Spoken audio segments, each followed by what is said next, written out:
Doctor നമസ്കാരം. നമ്മൾ ഇന്ന് ചർച്ച ചെയ്യാൻ ഉദ്ദേശിക്കുന്ന വിഷയം പറഞ്ഞാൽ നമ്മളിപ്പോൾ ഒരു ആഗസ്റ്റ് 15 സ്വാതന്ത്ര്യദിനം അല്ലെങ്കിൽ റിപ്പബ്ലിക് ദിവസം ജനുവരി 26 അങ്ങനെയൊക്കെ വരുമ്പോൾ സോഷ്യൽ മീഡിയയിൽ ശ്രദ്ധ നേടുന്ന ഒരു പേരാണ് VD സവർക്കർ എന്നുള്ളത്. അപ്പോൾ സവർക്കറിനെ അനുകൂലിച്ചുകൊണ്ടും ഒരുപാട് ആൾക്കാർ വരാറുണ്ട്. രാജ്യത്തിന് വേണ്ടി പൊരുതിയ മനുഷ്യനെന്ന് പറയും. എന്നാൽ ബ്രിട്ടീഷുകാരുടെ കാൽ നക്കി തന്നെ ജയിലിൽ നിന്ന് പുറത്തു വിടാൻ വേണ്ടി ഒരുപാട് മാപ്പപേക്ഷ കൊടുത്ത ആളെന്ന രീതിയിൽ പരിഹാസവും ഏറ്റുവാങ്ങുന്നുണ്ട്. സവർക്കറുടെ ആ കഥയിലേക്കൊന്നും എന്താണ് അദ്ദേഹത്തിൻ്റെ ആ ഒരു ആ ഒരു കഥ എന്താണെന്ന് പറയാം. സവർക്കർ എന്ന് പറയുന്ന അദ്ദേഹത്തിൻ്റെ സ്വാതന്ത്ര്യ സമരത്തോട് അനുബന്ധിച്ച് നമ്മൾ പറയുമ്പോൾ അതാണ് ആദ്യ കാലഘട്ടം എന്ന് പറയുന്നത്. അദ്ദേഹം ഇന്ത്യ സ്വാതന്ത്ര്യമാകണമെന്നുള്ള രീതിയിൽ തന്നെ ചിന്തിച്ച് പ്രവർത്തിച്ച ഒരാളാണ്. അതിൻ്റെ ഭാഗമായിട്ടൊക്കെയാണ് 1904 അഭിനവ് ഭാരത് എന്ന് പറയുന്ന ഒരു വിപ്ലവ പ്രസ്ഥാനം തന്നെ ഉണ്ടാക്കുന്നത്. അപ്പോൾ വിപ്ലവത്തിലൂടെ ഈ സ്വാതന്ത്ര്യം നേടിയെടുക്കാൻ വേണ്ടിയുള്ള പ്രവർത്തനങ്ങളുമായി മുന്നോട്ട് പോയിട്ടുള്ള ഒരു ധീരനായിട്ടുള്ള ഒരു വക്താവ് തന്നെയായിരുന്നു സവർക്കർ എന്ന് പറയുന്നത്. പിന്നീടുണ്ടാകുന്നൊരു കാലഘട്ടം അല്ലെങ്കിൽ അതിനോടനുബന്ധിച്ചുണ്ടാകുന്ന കുറേ അനുഭവങ്ങൾ വരുമ്പോൾ, തിക്താനുഭവങ്ങളോ അല്ലെങ്കിൽ അതിനോടനുബന്ധിച്ചുണ്ടാകുന്ന തിരിച്ചറിവുണ്ടാകുമ്പോൾ അദ്ദേഹം ഇത്തരമൊരു കാഴ്ചപ്പാടിനെ നിരാകരിച്ചുകൊണ്ട് ബ്രിട്ടീഷുകാരോട് ചേർന്ന് നിന്നുകൊണ്ട് പ്രവർത്തിക്കുന്ന ഒരാളായിട്ട് മാറുകയാണ്. ആ ഒരു കാലഘട്ടത്തിൽ അദ്ദേഹം തിരിച്ചറിയുന്നത് ബ്രിട്ടീഷുകാരേക്കാൾ ശത്രുത എന്ന് പറയുന്നത് ഈ മതാന്ധതയോട് ബന്ധപ്പെട്ട ഒരു ചിന്താഗതിയാണ് അദ്ദേഹം മുൻനിർത്തുന്നത്. അതായത് ഈ ഇന്ത്യ എന്ന് പറയുന്ന ഒരു ഭൂപ്രദേശം എന്നുള്ളതെല്ലാം ഈ മതത്തോടോ അല്ലെങ്കിൽ വംശീയമായ ഹിന്ദുത്വത്തോട് ബന്ധപ്പെട്ട ഒരു ആശയത്തിൽ അധിഷ്ഠിതമായിട്ടുള്ള പ്രവർത്തനത്തുമായി മുന്നോട്ട് പോകുമ്പോൾ അവിടെ ശത്രുക്കളായിട്ട് അദ്ദേഹം കണക്കാക്കാൻ ശ്രമിക്കുന്നതും അല്ലെങ്കിൽ അദ്ദേഹം തിരഞ്ഞെടുക്കുന്നത് ഈ പറയുന്ന ന്യൂനപക്ഷങ്ങളായിട്ടുള്ള മുസ്ലിങ്ങളെയും അല്ലെങ്കിൽ മറ്റു വിഭാഗങ്ങളെയാണ്. അപ്പോൾ ഇങ്ങനെ ഒരു മാറ്റം അദ്ദേഹത്തിൽ ഉണ്ടാകുന്നുണ്ട്. ഈ മാറ്റം ഉണ്ടാകുമ്പോഴും നമ്മൾ അല്ലെങ്കിൽ ഈ ഇന്ത്യയിലെ ഒരുമിക്ക രാഷ്ട്രീയ പാർട്ടികളും ഇടതുപക്ഷത്തോട് ബന്ധപ്പെട്ടവരാകട്ടെ അല്ലെങ്കിൽ മുസ്ലിം സംഘടനകളോട് അനുബന്ധിച്ചുണ്ടാകുന്നവരാകട്ടെ ഇവരെല്ലാം പറയുന്നത് ഇദ്ദേഹം ബ്രിട്ടീഷുകാരുടെ ഒരു അനുയായിയാണെന്നും ഷൂ നക്കിയാണെന്നുള്ള രീതിയിൽ അല്ലെങ്കിൽ വളരെ മ്ലേച്ഛമായ രീതിയിൽ തന്നെ അപഹസിക്കുന്ന രീതിയിലുള്ള ഒരു രേഖപ്പെടുത്തലുകൾ കാലങ്ങളോളം ഉണ്ടായിട്ടുണ്ട്. അപ്പം ഞാനിതിന് മനസ്സിലാക്കുന്നത് എന്തുകൊണ്ടാണ് ഇത്തരം ആളുകൾക്ക് സവർക്കറെ ഈ രീതിയിൽ മാത്രം പറയാൻ പറ്റുന്നത്. കാരണം സവർക്കർ ഈ ഒരു പ്രവൃത്തി മാത്രമേ ചെയ്തിട്ടുള്ളൂ, അല്ലെങ്കിൽ ഇത്തരം ഒരു വായനയിൽ മാത്രം അവർ ഒതുങ്ങി നിൽക്കുകയാണെന്ന് പലപ്പോഴും ചിന്തിക്കാറുണ്ട്.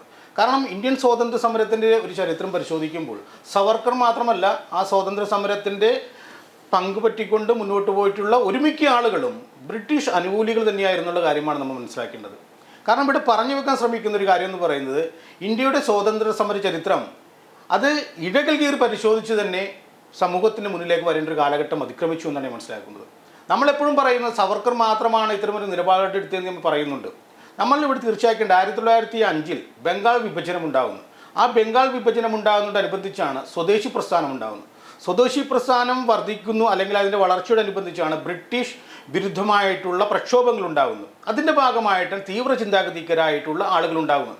നമുക്കറിയാം ബാലഗംഗാധര തിലകൻ, അരവിന്ദ് ഘോഷ്, അതുപോലെ ഉണ്ടാകുന്ന വ്യക്തി ലാലാ ലജ്പത് റായ് എന്നെല്ലാം പറയുന്ന വ്യക്തിത്വങ്ങൾ അങ്ങനെയാണ് ഈ സ്വാതന്ത്ര്യ സമരത്തിൻ്റെ പ്രധാനപ്പെട്ട മുഖങ്ങളായിട്ട് മാറുന്നത്. ഇങ്ങനെ മാറുമ്പോഴും ഈ പറയുന്ന ആളുകൾ പിൻകാലത്ത് ഈ ഒരു ചിന്താഗതിയെ മാറ്റിമറിച്ചുകൊണ്ട് ബ്രിട്ടീഷ് അനുകൂലികളായിട്ട് മാറുന്നുണ്ട്. 1908 തിലകനെ ഈ ജയിലിലേക്ക് വിടുന്നത്.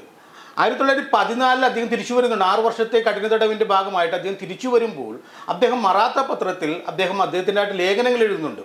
അതിൽ അദ്ദേഹം കൃത്യമായിട്ട് പറയുന്നത്, അതായത് സ്വാതന്ത്ര്യ സമരത്തിൻ്റെ ഭാഗമായിട്ട് നമ്മൾ കണക്കാക്കിയിരുന്ന സ്വദേശി പ്രസ്ഥാനത്തിൻ്റെ ഭാഗമായിട്ട് കണക്കാക്കിയിരുന്ന വിപ്ലവ പ്രസ്ഥാനങ്ങളോടനുബന്ധിച്ചുണ്ടാകുന്ന എല്ലാ നടപടികളും അല്ലെങ്കിൽ ബ്രിട്ടീഷുകാർക്കെതിരെ ഉണ്ടായിരുന്ന എല്ലാ നടപടികളിലും അദ്ദേഹം ഖേദം രേഖപ്പെടുത്തുന്നുണ്ട്. അത് തെറ്റായിരുന്നു എന്ന് അദ്ദേഹം പറയുന്നുണ്ട്.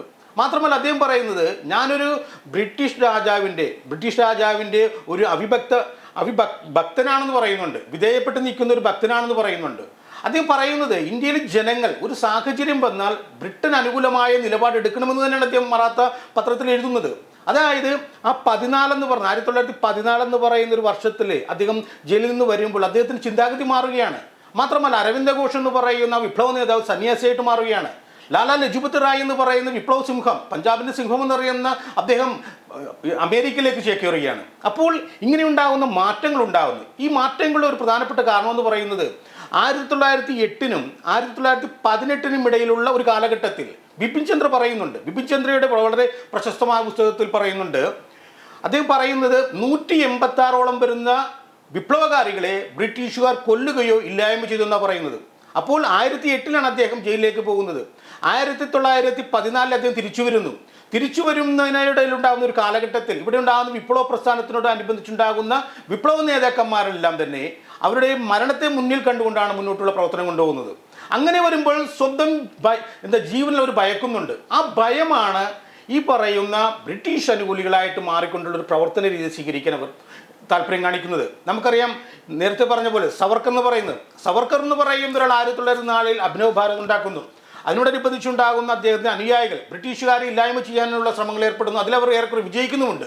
പക്ഷേ അതിൻ്റെ തലപ്പത്തിരിക്കുന്ന ഒരാളോ അല്ലെങ്കിൽ അതിന് സൂത്രധാരൻ എന്ന രീതിയിൽ സവർക്കറിന് വേട്ടയാടപ്പെടുമ്പോൾ സവർക്കറും തിരിച്ചറിയുകയാണ്.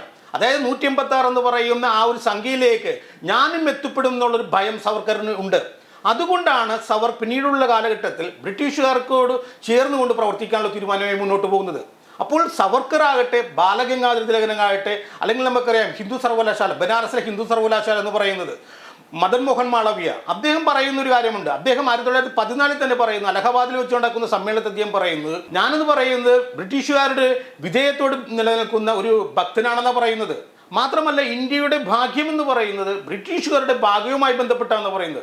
ബ്രിട്ടീഷുകാർ ഇന്ത്യയിൽ നിലനിൽക്കുന്നത് തന്നെയാണ് ഇന്ത്യയുടെ ഭാവിയുടെ അല്ലെങ്കിൽ മുന്നോട്ടുള്ള യാത്രയെ ത്വരിതപ്പെടുത്തുമെന്ന് വിശ്വസിക്കുന്നത്. അപ്പോൾ ഇവിടെ ഉണ്ടാകുന്ന എല്ലാവരും ബ്രിട്ടീഷുകാർക്ക് അനുകൂലമായിട്ട് നിൽക്കണമെന്ന് പറയുന്ന മദൻ മോഹൻ മാളവ്യ, അദ്ദേഹം സ്വാതന്ത്ര്യ സമര സേനാനിയാണ്. അപ്പോൾ സ്വാതന്ത്ര്യ സമരത്തോടനുബന്ധിച്ചുണ്ടാകുന്ന പല മുഖങ്ങളും അവരുടെ ചരിത്രം ഇഴകീറി പരിശോധിച്ചാൽ സ്വാതന്ത്ര്യ സമരത്തിൻ്റെ അനുകൂലികളല്ലെന്നും അവരെല്ലാം ബ്രിട്ടീഷ് പക്ഷം ചേർന്നുകൊണ്ട് അവരുടേതായിട്ടുള്ള ജീവിതമാർഗങ്ങളോ അല്ലെങ്കിൽ അവരോടനുബന്ധിച്ചുണ്ടാകുന്ന താല്പര്യങ്ങൾ സംരക്ഷിക്കുകയാണെന്ന് നമുക്ക് മനസ്സിലാക്കാം. അപ്പോൾ ഇവിടെ പറഞ്ഞു വെക്കേണ്ട ഒരു കാര്യമുണ്ട്. ഇടതുപക്ഷത്തോട് ബന്ധപ്പെട്ടവരാകട്ടെ അല്ലെങ്കിൽ ഇസ്ലാം മതങ്ങളോട് ബന്ധപ്പെട്ട് വരുന്നവരാകട്ടെ, അവിടെ അതായത് BJPക്കെതിരെ നിൽക്കുന്നതോ സംഘപരിവാർ ശക്തികൾക്കെതിരെ ചിന്തിക്കുന്നവരായിട്ടുള്ള എല്ലാവരും പറഞ്ഞു വെക്കുന്നത് സവർക്കർ എന്ന് പറയുന്ന ഒരാൾ ബ്രിട്ടീഷ് അനുകൂലിയായിരുന്നു, അതായത് അവരുടെ പാദസേവകനാണെന്ന് പറയുമ്പോഴും അതിനേക്കാൾ വലിയ തെറ്റുകൾ സവർക്കർ ചെയ്തിട്ടുണ്ട്. അതാണ് ഇവർ കണക്കാക്കേണ്ടത്. കാരണം ഇന്ത്യ എന്ന് പറയുന്ന ഒരു പ്രദേശത്തേക്ക് 565 നാട്ടുരാജ്യങ്ങളാണ് ഇന്ത്യ വിഭജിക്കപ്പെടുമ്പോൾ ഇന്ത്യയിൽ ഉണ്ടാകുന്നത്. ആ 565 നാട്ടുരാജ്യങ്ങൾ എന്ന് പറയുന്നതിൻ്റെ ഇന്ത്യയുടെ ഭൂപ്രദേശത്തിന് 40% കൈയാളുന്നത് ഇത്തരം ഈ രാജകുമാരന്മാരായിരുന്നു. ആ രാജകുമാരന്മാരോട് വളരെ മൈത്രിയിലായിരുന്നു ഇന്ത്യയിലെ ബ്രിട്ടീഷ് ഭരണകൂടം നിലകൊള്ളുന്നത്. അതായത് ഈ പറയുന്ന ജനവിഭാഗങ്ങൾ, അതായത് രാജാവിൻ്റെ കീഴിലുള്ള പ്രജകൾ ബ്രിട്ടീഷ് ഭരണകൂടത്തിന് എതിരെ നിൽക്കുന്നവരല്ല, അവർ രാജാവിൻ്റെ പ്രജകളാണ്. രാജാവ് എന്ന് പറയുന്ന ബ്രിട്ടീഷ് അനുകൂലിയാണ്. അപ്പോൾ ഇന്ത്യയിലെ ജനസംഖ്യയുടെ 2/5 ഈ പറയുന്ന രാജാക്കന്മാരുടെ പ്രജകളായതുകൊണ്ട് അവരോടനുബന്ധിച്ചുണ്ടാകുന്ന ശത്രുത ബ്രിട്ടീഷുകാർക്ക് എതിരെ ഉണ്ടാകുന്നില്ല. ഇന്ത്യ സ്വാതന്ത്ര്യമാകുന്ന സമയത്ത് ഇന്ത്യയിലെ പ്രധാനപ്പെട്ട നാട്ടുരാജ്യങ്ങളെല്ലാം തന്നെ 565ഓളം വരുന്ന നാട്ടുരാജ്യങ്ങളെല്ലാം തന്നെ അവരുടേതായിട്ടുള്ള സ്വാതന്ത്ര്യവും കാത്തു നിൽക്കുകയാണ്. ഇവിടെ നമ്മൾ ഒരു കാര്യം മനസ്സിലാക്കേണ്ടത്, ഗാന്ധിജി പോലും ഈ ഒരു ആശയത്തെ പിന്താങ്ങുന്നുണ്ട്. ഗാന്ധിജി ചിന്തിക്കുന്നത് സ്വാതന്ത്ര്യം നേടുമ്പോൾ ഇന്ത്യയിലെ രാജകുമാരന്മാർ അവരുടേതായിട്ടുള്ള രീതിയിൽ സ്വാതന്ത്ര്യം നേടുമെന്നും സ്വതന്ത്രമായ രാജ്യങ്ങൾ ഇന്ത്യക്കകത്തുണ്ടാകുമെന്നും അദ്ദേഹം മനസ്സിലാക്കുന്നുണ്ട്. പക്ഷേ 1947 കാലഘട്ടത്തിൽ കടന്നു വരുമ്പോൾ ഇന്ത്യയിലെ ഏറ്റവും പ്രധാനപ്പെട്ട ഒരു ശക്തിയാണ് തിരുവിതാംകൂർ എന്ന് പറയുന്നത്. തിരുവിതാംകൂർ എന്ന് പറയുന്ന ഒരു രാജ്യം അവിടെ അവരുടേതായിട്ടുള്ള ഒരു പരമാധികാര രാഷ്ട്രമായി, ഒരു സ്വതന്ത്ര രാഷ്ട്രമായി നിലനിൽക്കാൻ ആഗ്രഹിക്കുകയാണ്. അതായത് പട്ടേലും VP മേനും നെഹ്റുവും എല്ലാം അവരെല്ലാം ഉണ്ടാക്കാൻ ശ്രമിക്കുന്ന ഒരു അവിഭക്തി ഇന്ത്യയുണ്ട്. ആ ഇന്ത്യയുടെ ഭാഗമാകില്ലെന്നാണ് ഈ പറയുന്ന തിരുവിതാംകൂർ പറയുന്നത്. തിരുവിതാംകൂറിൻ്റെ ഈ ചെയ്തിയെ പല വിദേശ രാഷ്ട്രങ്ങൾ അംഗീകരിക്കുന്നുണ്ട്. നമ്മളിവിടെ തീർച്ചയാക്കേണ്ടത് തിരുവിതാംകൂർ ഇങ്ങനെ തീരുമാനമെടുക്കുകയാണ്. അതായത് ഈ സംയുക്ത ഇന്ത്യയിൽ തിരുവിതാംകൂർ എന്ന് പറയുന്ന ഞങ്ങൾ പങ്കെടുക്കില്ല, അതിൽ ചേരില്ല എന്ന് പറയുമ്പോൾ ജിന്ന അതിന് സപ്പോർട്ട് ചെയ്യുന്നുണ്ട്. മുസ്ലിം ലീഗിൻ്റെ നേതാവായിട്ടുള്ള അല്ലെങ്കിൽ ഈ സംഘപരിവാർ ശക്തികളെല്ലാം എല്ലാ കാലത്തും ശത്രുവായിട്ട് കണക്കാക്കുന്ന മുഹമ്മദ് അലി ജിന്ന അതിനെ സപ്പോർട്ട് ചെയ്യുന്നുണ്ട്. ഇവിടെയാണ് സവർക്കറും ഈ പറയുന്ന ഒരു ആശയത്തെ അംഗീകരിക്കുന്നുണ്ട്. അതായത് തിരുവിതാംകൂർ എന്ന് പറയുന്ന ഒരു രാജ്യം ഇന്ത്യൻ യൂണിയനിൽ ചേരണ്ട എന്നുള്ള ഒരു തീരുമാനത്തെ സവർക്കർ വിശേഷിപ്പിക്കുന്നത് അതൊരു ദീർഘവീക്ഷണത്തോടുള്ള ധീരമായ ഒരു നടപടിയാണെന്ന് പറയുന്നത്. അപ്പോൾ ഇന്ത്യ എന്ന് പറയുന്ന ഒരു ജനാധിപത്യ സമ്പ്രദായത്തെ തുരങ്കം വെക്കുന്ന ഒരു വക്താവായിട്ടാണ് സവർക്കറെ നമുക്ക് കണക്കാക്കാൻ പറ്റുകയുള്ളൂ. സവർക്കറിന്റെ ചിന്തകൾ, അതായത് പട്ടേലാകട്ടെ VP മേനോനാകട്ടെ, അതിനോടനുബന്ധിച്ചുണ്ടാകുന്ന ഇന്ത്യയുടെ അവിഭക്തി ഇന്ത്യ ഉണ്ടാക്കാൻ വേണ്ടി ശ്രമിക്കുന്ന നേതാക്കന്മാരുടെ മുന്നിൽ തിരുവിതാംകൂറിനോട് ചേർന്നുകൊണ്ട് അവരുടെ ആശയത്തിനുവേണ്ടി പ്രവർത്തിച്ചൊരു വക്താവായിരുന്നു സവർക്കർ എന്ന് പറയുന്നത്.